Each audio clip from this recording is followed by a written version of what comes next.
High বন্ধুরা, আমি অনিন্দিতা। চলে এসেছি আমি আমার নতুন ভিডিও নিয়ে, যেখানে আমরা পৌঁছে গিয়েছিলাম নন্দনে অথৈ দেখতে। তো প্রথমেই আমরা মেট্রো করে দমদম থেকে রবীন্দ্র সদন চলে গিয়েছিলাম।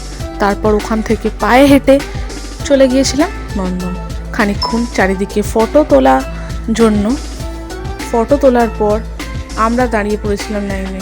দিনটা ছিল শনিবার, বাট ভীষণ ভিড় ছিল। সিনেমা হল পুরো হাউসফুল ছিল।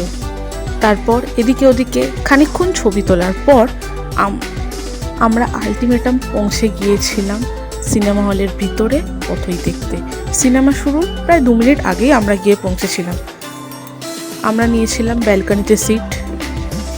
ওখানে বসে সিনেমার ভিউটা দারুণ আসে। অনির্বাণকে আমার বরাবরই খুব ভালো লাগে, তাই সিনেমাটা আমরা খুব মন দিয়ে দেখেছিলাম। সিনেমা শেষ হওয়ার পর আমরা নন্দন থেকে বেরিয়ে একটু খাওয়ার জন্য এদিকে ওদিকে ঘুরছিলাম। তারপরে মেট্রো করে আমরা আবার বাড়ি ফিরে আসি।